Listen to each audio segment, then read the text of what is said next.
We are, as you know, want to keep the people of South Carolina informed and up to date on what we're doing, and I've issued an executive order today that will go into effect tomorrow afternoon, and I'll get to the particulars of that in a minute.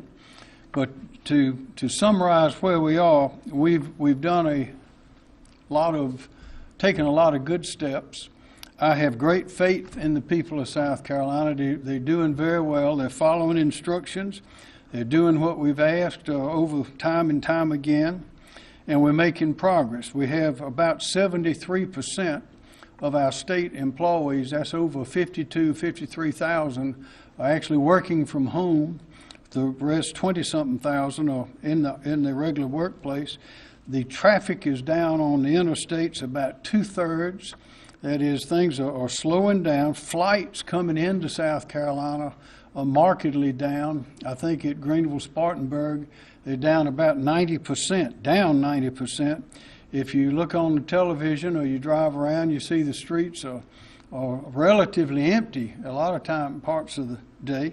And people are doing what we've asked them to do, and I'm real proud. We have had some, as you know, that over the weekend that despite our instructions and recommendations about social distance of 6 feet and crowds, no crowds congregating, there are some that I guess the sunshine got to them and the warm weather, and so we had to remind them of that, and so that's why we issued the order yesterday, closing the beaches in those islands where there was a lot of those kind of congregations going on.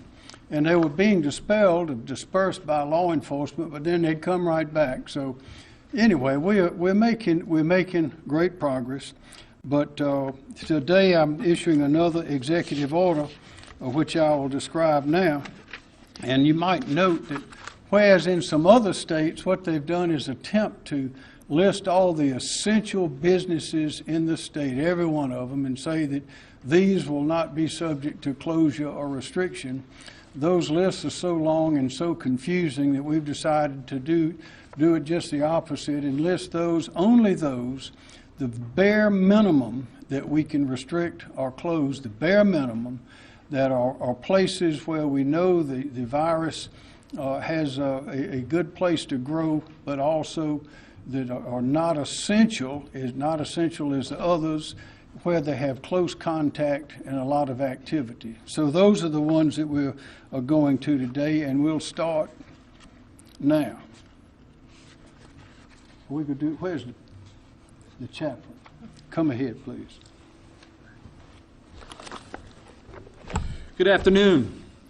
Ronald Reagan had said, "All great change in America begins at the dinner table." So if you would, please pray with me. Gracious Lord, while our hearts continue to grieve for those we've lost due to the virus, I pray that you comfort those families, and also, Lord, bring a sense of comfort to those that are isolated and can't have human connection, even with social distancing. Help us as a people to rally around what's been asked of us, to keep loved ones and strangers alike safe. May we use this extra time to find ways to reconnect with our families around dinner plates at home instead of hurried meals on the go around home plate at the baseball fields, lacrosse fields, soccer fields, and various activities that occupy our time. I pray we're able to embrace the moment of this pause, to reassess priorities, find peace and simplicity, and restore our connectedness around the dinner table. Amen. Amen. Thank you, Chaplain. Okay. This is to summarize, these are actions that we've taken since March the 2nd. And as I said before, these have had the anticipated impact, but we know from reports that the virus is still spreading, still growing, and we must do everything we can to stop the spread, be as aggressive as we can be, using the facts, the science, and the data, and the knowledge and recommendation of the experts in the field, but at the same time, not going too far and destroying businesses and jobs that people are depending on. So we're working hard, and since March the 2nd, I've had the law enforcement authorized to disperse groups that are endangering public health. We've required self-quarantine of individuals entering South Carolina from high-risk areas.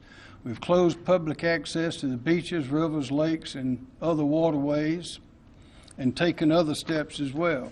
This new order is effective on April the 1st. That is tomorrow, and these are the elements of that.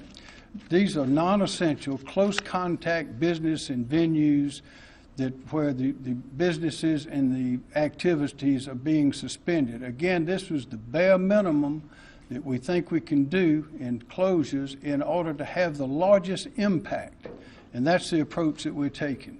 So, entertainment venues, there are three categories. Entertainment venues that are temporarily closed effective April the 1st are as follows: nightclubs, bowling alleys, arcades, concert venues, theaters, auditoriums, and performing arts centers, and tourist attractions.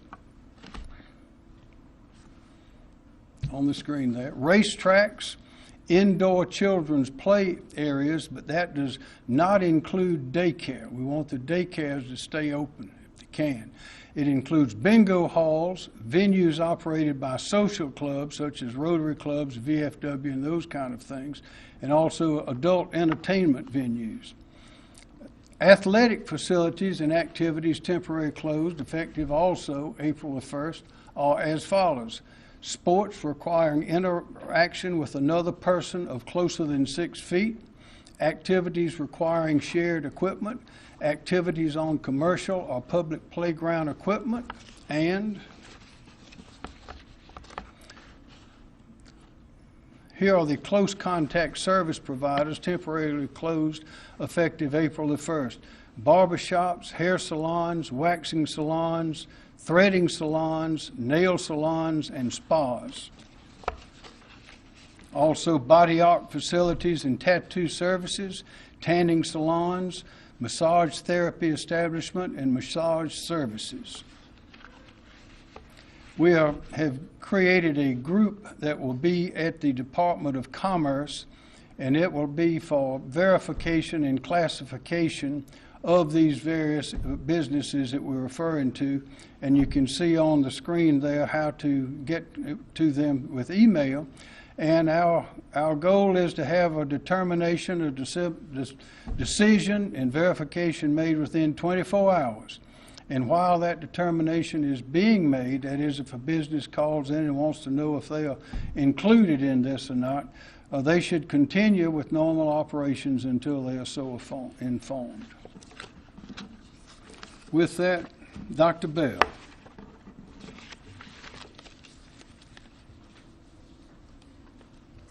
Thank you, Governor, and good afternoon. As of today, South Carolina has confirmed cases of COVID-19 in 42 counties. This includes 158 additional cases across our state. Please refer to our website for cases by county, and that's being updated daily. We are at a point at which we receive solemn reminders daily of how serious this disease is. It has challenged us as individuals and as a state, and it has taken the lives of our neighbors and loved ones.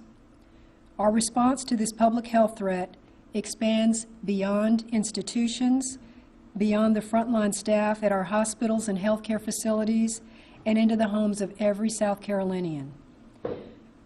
Thus, it is incumbent upon all of us to take action to stop the spread of this disease.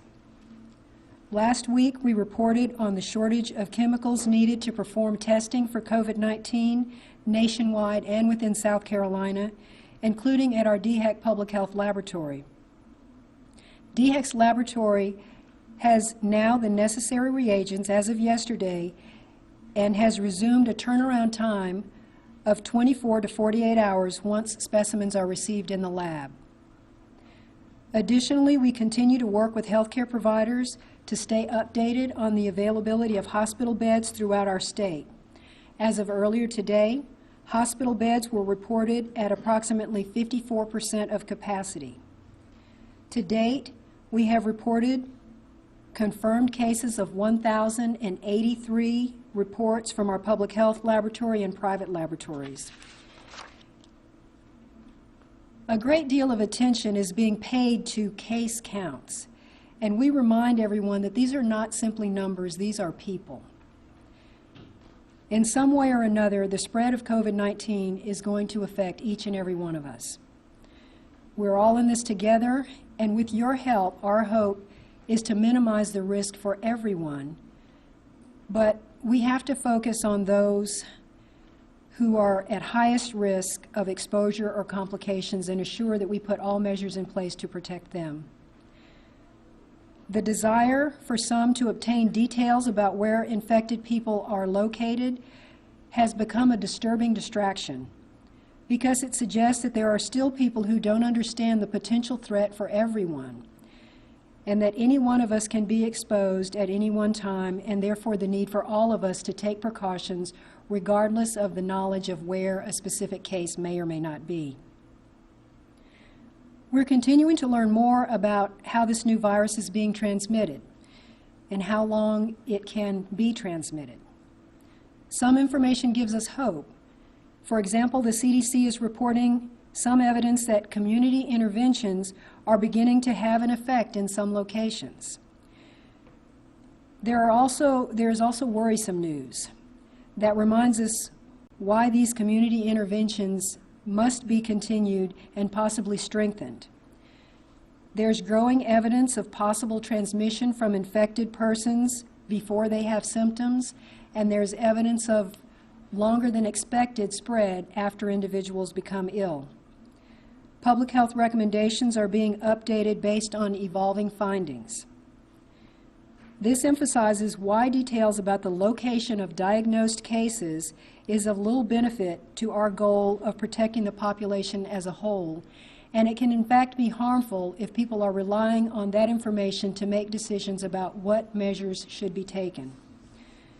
From the perspective of public health and protecting the public health, we are focusing on reducing transmission through social distancing of people in all potentially affected areas. We won't be able to stop all of these infections. At some point, the majority of us will likely be exposed, but we can reduce deaths by assuring that healthcare workers and healthcare facilities can continue to provide excellent care for those who need it most. We encourage South Carolinians to focus guidance from our public health professionals and to, whenever possible, stay home and limit close contact with others. This is a challenging time, and it will not end soon. And we're calling on everyone across our state to do things that are not easy. Here in South Carolina and across the country, we are now faced with making very difficult decisions about the most effective measures we can take to save lives. Among our many priorities, two are of particular focus at this time. The first is protecting those at highest risk of complications from infection. That will reduce hospitalizations and will save lives. The second priority is protecting those at highest risk of ongoing exposure. Our healthcare facilities must be prepared to provide intensive care, and healthcare workers must be protected so that they are available to provide patient care. Yet still, we need to continue to protect everyone.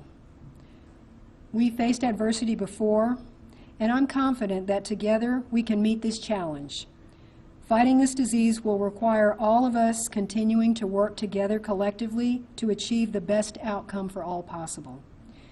If we don't do this, if we don't follow the guidance for social distancing and staying home, then we will see higher rates similar to what's been found in other states.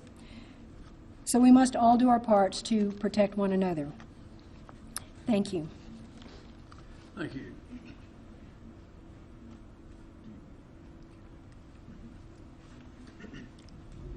Thank you, Governor. This afternoon, we announced a guidance plan for students. We've had many, many calls about how we're going to handle graduation, the grading of the materials that children are working on. And so we released that guidance today to our superintendents and to the public, and I hope it's giving some level of comfort, and will encourage our students that they do need to work very hard.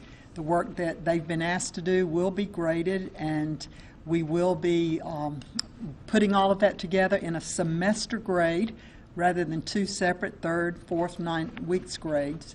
And for seniors, we need to have all of your work completed by May 15th, and those grades will be put into our Power School system so that we can print diplomas and have you graduated so that you can go on with your life as you move into college or into a career.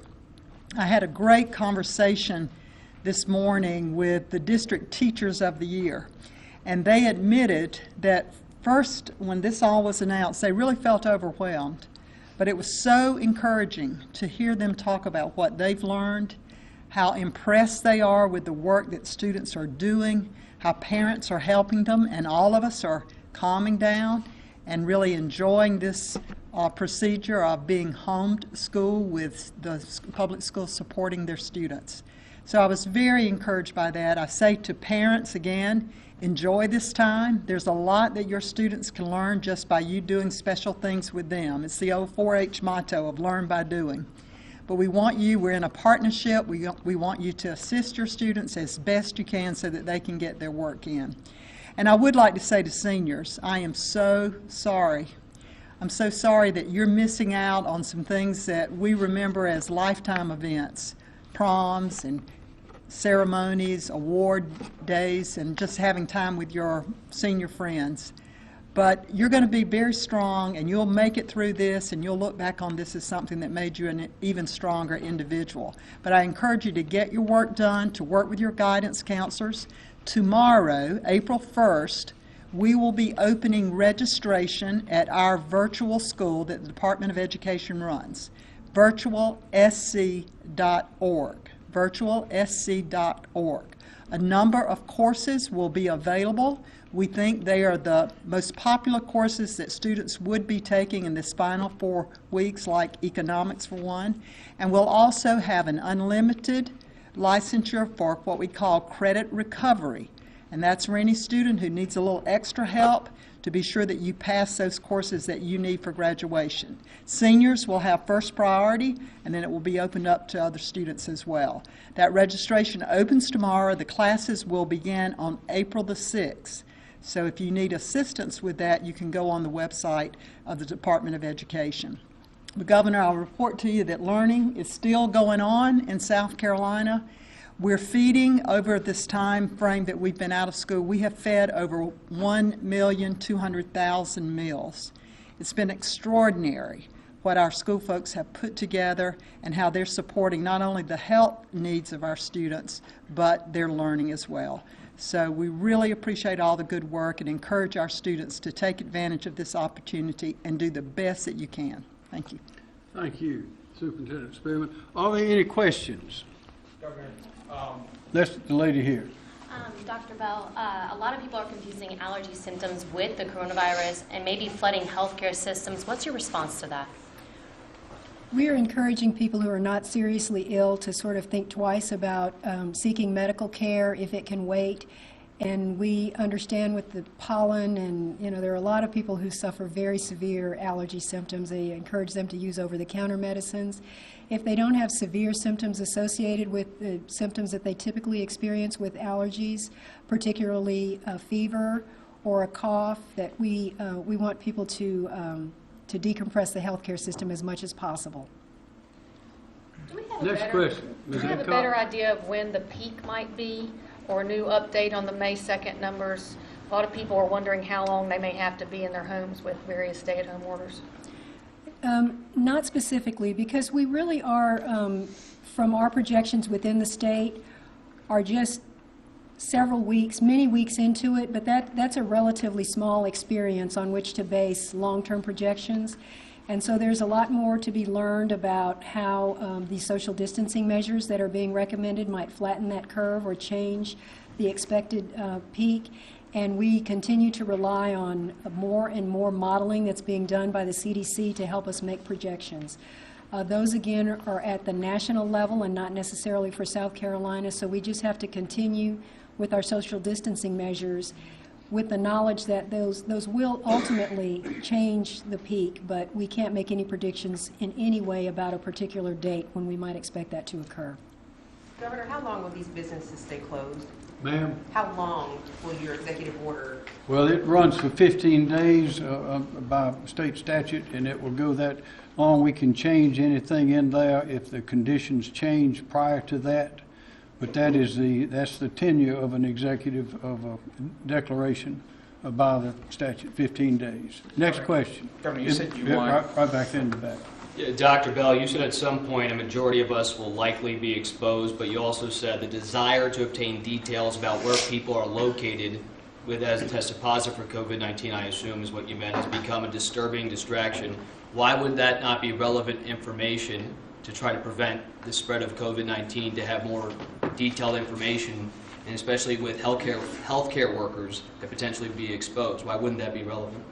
Because it ends up being false information, if people rely on knowing about a specific address or a specific location, if they're trying to use that information about making decisions about how to protect themselves. We got disturbing information from social media that people were reporting that I'm in a safe neighborhood, no reports here, that kind of thing. And I can't help but ask the question, does that mean that they're going to modify their behavior in some way because they believe they're in a safe community? Very early on, the CDC predicted that the majority of us, either in this season or in the following year, will ultimately be exposed. So if people are trying to use very specific information about making decisions that their community is safe and that they should not observe the recommendations, then it becomes harmful information and it creates a false sense of security. What about the reverse of positive tests? Because you're talking about the negative part of it, like, oh, my community's fine, no one in my neighborhood has it. What about the reverse? What do you mean by the testing reverse? positive. I know you have the zip codes put out, but say certain buildings or facilities, whether it's healthcare professional workers, we saw MUSC had 34 employees that tested positive for COVID-19. That just came out, but there could be others within the community, other healthcare facilities that have tested positive, but we don't know if anyone in that facility has. So that's why we focus on the close contacts of known cases to take more measures for isolation and quarantine of the contacts of known cases in high-risk settings, like healthcare facilities or congregate settings. If your question, if I understand you, about what does the public know? So, for example, in a grocery store or something like that? Yeah. Because the measures are the same, we don't consider everyone who's been in a large public gathering to be exposed, and that's why we recommend the community measures. The other thing that we need to point out, though, is as we learn more information about people potentially being able to spread when they don't have symptoms, and the reliance on diagnosed cases and where those reported cases are, it ends up having people miss the picture that there are unrecognized cases everywhere. And therefore, they have to practice those measures regardless of what they know about a specific case at a particular point in time. Spread is ongoing, and we all have to take precautions to protect ourselves, no matter what we know about an individual case. It ends up being misinformation. Governor, This gentleman, yes, sir. you said you want daycares to stay open if they can, but you've already closed schools, and daycares tend to follow schools' lead. I mean, why keep daycares open? Because there's a great demand. People need daycare centers, and they depend on them, and they can't work without them. So we'd like those to stay open within the kind of limits that have been pronounced by the health authorities, the CDC and others. Like people need daycare centers. Yes, ma'am. Governor, people are reporting coronavirus scams online, asking for their address and money. How can people distinguish what is a scam and what is not? Well, I'd say listen to law enforcement. Don't trust anybody that calls you up on the telephone or emails you with that kind of information. rely on the websites. We have virtually every state agency has a website that has coronavirus information on it. Go to that. You can depend on that. They're updated. They're highly professional. They're easy to use, and most of them refer to the others. That's the way to find your way around. Just like always, there are people out there, unscrupulous people, that will try to take advantage of the situation, and this is one of them. And to the extent that we can catch them, I'm sure you that they will understand that they have broken the law. And the Attorney General, by the way, I think has over 500 complaints or so of price gouging, and those cases are being addressed or investigated at this time. Ms. Adcox. Please talk about the timing of this order and why you didn't do it sooner, and if you have any idea how many of these businesses are still open. Well, a lot of these businesses probably are not open. We know a lot of gymnasiums have closed up. There are a lot of businesses that have taken it upon themselves to go ahead and close for a number of reasons. One of which is they don't want to be a source of spreading the virus or a location for spreading the virus, and another is there are no customers coming to see them. So it's financially wise to close down. But the timing of this is our hope from the beginning, and the procedure that we established, the structure that we've been following, is to do the things we need to do that are best things to do based on the science, the facts, the recommendations and advice of the experts in the field and the data. And it has been mentioned that the CDC has said that it appears, if I understand it correctly, that one can have the virus and not show symptoms for up to 48 hours and still be able to transmit that virus. That's a little bit of a movement of the bar there by the CDC. But also we've had, as I mentioned earlier, we've had a lot of great cooperation all over the state, but in some places there has been a lack of understanding of the seriousness of this, and that's why we're having to move forward. But also these businesses that we have and activities that we have focused on here are those that have high contact, sometimes in very, very close quarters, but that are not as essential as other businesses to keep the economy going, although it's essential for the business. We know that, and that's one of the regrettable things about this, is that there's going to be some dislocation as we go along. We're hopeful that the federal authorities and what you've heard the President and others announcing are going to provide some financial assistance in those areas, but these particular ones, I think we probably have a smaller list. We've whittled it down to where we thought we could get the biggest impact with the least disruption. We know it's disruption for a lot of people, but we think that in our approach, which is to maximize our efforts aggressively against the disease while attempting to avoid all but necessary dislocations, is the right path to follow. Governor, yes, sir. So are you basically telling people to stay home if they don't need to go out? We've been saying that from the very beginning, is stay home. We had it on 77 of the electronic signs on the highways. I think everything we've had, we said stay home. And a lot of people are staying home, and that's good, because there's a lot of people don't get to stay home sometimes. But the things that we have been asking people to do are the things that the experts, the data, the science, and the knowledge of the experts and experience have shown work. And if people will do those things, then we'll get through this better than we will if they don't, because this is a dangerous disease. And to follow up, just for these essential businesses that are still open, do you have any advice for them? It sounds like some places aren't doing the best to keep safety measures in place for people that are going there. Is there any advice that they should be doing? Safety measures, should they be sanitizing more? What should they be doing? Every business should be following the recommendations and advice that have been explained time and time again here, from social distancing to keeping things clean. We ask the businesses to open early for some of the seniors to avoid the crowds, and the seniors are taking advantage of that and actually flooding in. But all of these things that we've been urging from the beginning, there's some things that you can't make somebody do. You can recommend, but I think is the virus is spreading, and we've seen dramatic scenes in other parts of the country. We don't want that to happen here. And we have people that understand, they are good neighbors, they're smart, they're disciplined, and if everyone will follow these rules, and I've got confidence in the people of this state, if everyone will follow these rules and these suggestions, as Dr. Bell and others have pronounced, we'll come out of this much better than if we don't.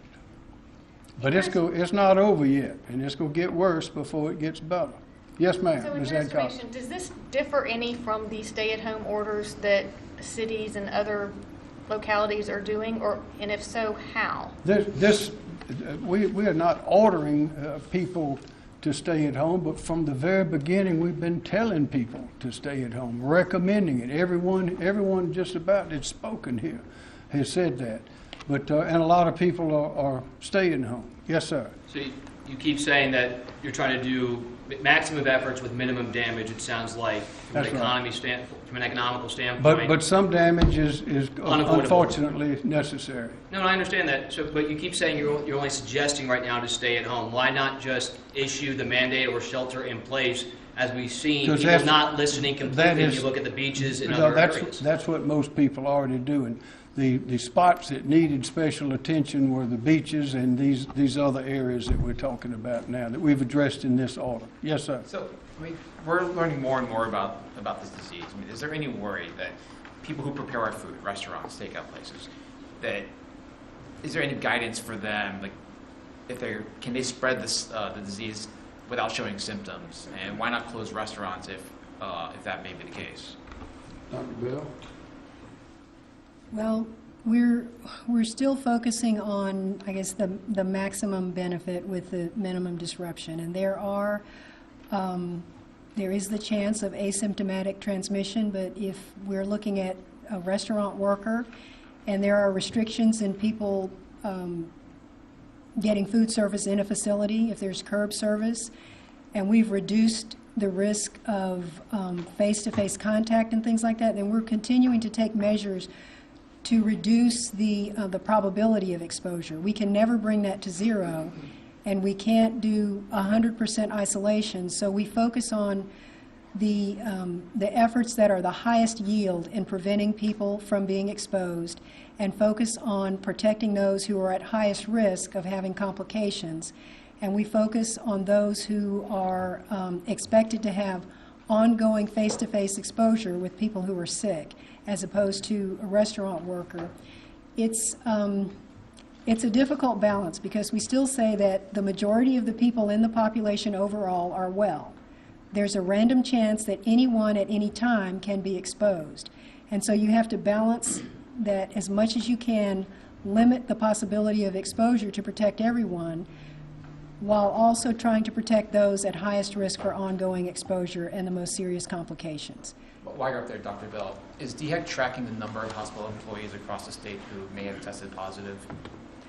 Not in a specific occupational category. So healthcare facilities are aware of their healthcare workers who are positive, and they are monitoring those and allowing those to come back to work as appropriate when their symptoms have resolved or depending on their healthcare needs. But DHEC is not monitoring hospital workers any more than we would in any other occupation as to the number who are currently ill. Is there any special guidance you're giving the hospitals if they have an employee? And what type of guidance are they getting? It's information that's posted on the CDC website. We've provided them guidance about how they should how they should monitor employees who are not ill, monitoring those entering a facility, and how they can make decisions about return to work for those who have been diagnosed. And so that guidance has been disseminated in our health alerts, and we're in direct communication with healthcare facilities regularly to provide that guidance. And we consult with them on a case-by-case basis. In the back. I spoke with a couple of state district representatives today, and they've been monitoring the executive orders that have been put into place, Governor, and one told me that it's almost a piecemeal as we go data by data. As you said, you wait for the scientific data to come in before you issue an executive order. What data are you waiting for before maybe issuing a mandate for stay-at-home or a shelter in place? Listen, well, at this point, whether it's an order to stay at home, a recommendation to stay at home, a suggestion to stay at home, whether it's written, whether it's oral, if there's anybody out there that does not know that they should stay at home, then we've really been missing something. People should stay at home as much as possible. They're going to need to go to work. There are things that they must do, but other than that, they need to stay at home. Yes, ma'am. I hope I'm not reiterating my colleague too much, but you said this executive order will continue for 15 days. If it continues to get worse, is there a plan in place for that? Will you close more businesses after that? We will take these situations as they come. When I issued the first declaration, emergency declaration, we knew there may be a second because of what has been described by the science, by the data, by the experts as the course of this event and when it would peak and so forth. It is likely we may have to do another one, but that depends on the circumstances, the facts, the science, and the data when we get to that point. Also, things change in between. As I say, the CDV view of things has changed and has evolved with this new disease. There are new factors coming in all the time. But what we have a steady plan to see to it that we're going to be prepared for the people of South Carolina. Right now, we're as prepared as any state, maybe more prepared in getting our hospital beds and those sorts of things available. We've been working as a part of our plan to see that that is done, and the National Guard and the FEMA and the hospitals and all are working together on a plan, and it is being implemented now. Yes, ma'am. I have a question actually for Dr. Bell. Are we getting numbers from our military installations, and are we including those in the state numbers? Are they included in the county numbers? I'm actually not sure about, so you mean diagnoses made on military facilities in Correct. Fort Jackson? I can't answer that right now, but we can get back with you. There are reportable conditions within the state, and all providers and laboratories are required to report these cases to DHEC. Dr. Bell, can you elaborate on the 22 deaths we've seen so far? A lot of them primarily have been elderly and with underlying conditions, but I think you guys just reported the first death of a middle-aged person today. Can you elaborate what we've been seeing as far as people who have died because of COVID-19? The picture that we've seen in deaths in this state follows the expected pattern that the majority are in older individuals with other underlying medical conditions, but we also know that younger people who also have underlying medical conditions can be more severely affected, and that in fact anyone in any age group can unfortunately can die. Dr. Bell, there's a lot of conversation about the mask and people in the general public wearing masks to protect themselves. Can you elaborate on that? Is there a need? No, that's not recommended for people in the general public to wear masks for several reasons. The first is what I've alluded to, that at any one point in time, the majority of people in the population in general are actually well. There will always be sporadic cases of people who are ill, and so that's why we do social distancing.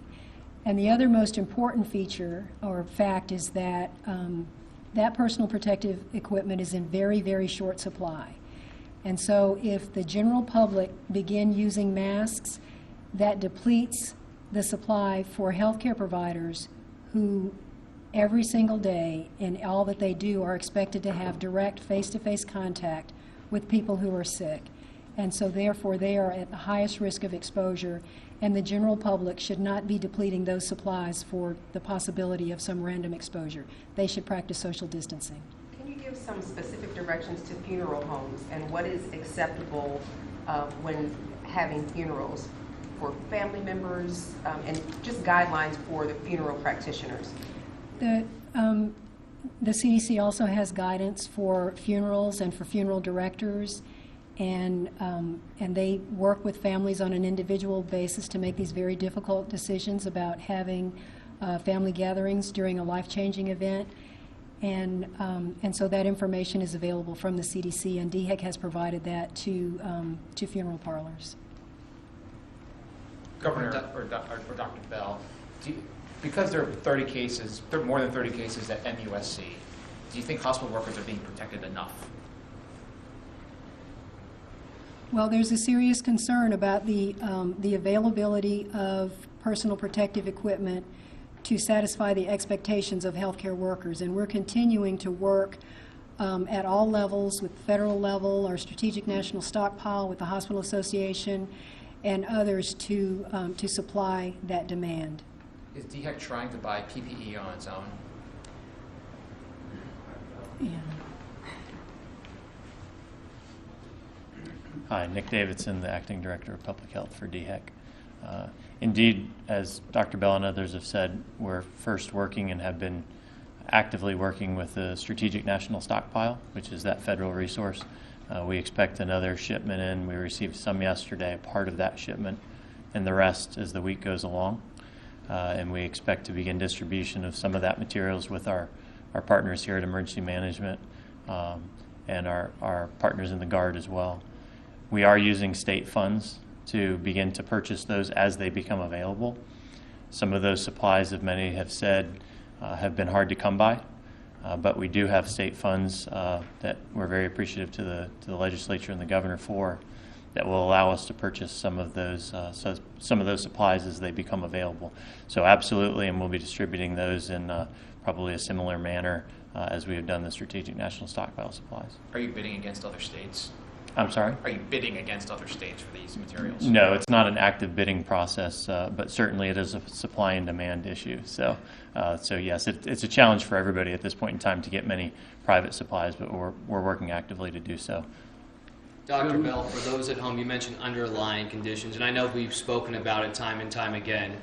So the first part is, can you describe to people at home what type of underlying conditions are we talking about that may make someone more susceptible to being infected with COVID-19, and also how confident are you right now in the system and the measures in place for testing? I know I spoke with a woman from Camden who's on day 9 waiting for her results to come in. Yes, and these are conditions, it does not make people more susceptible to being infected. It makes them more susceptible to having severe complications if they get infected.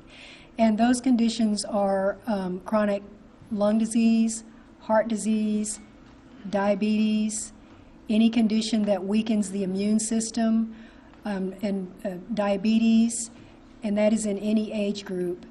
And then the question about getting test results. Just where's your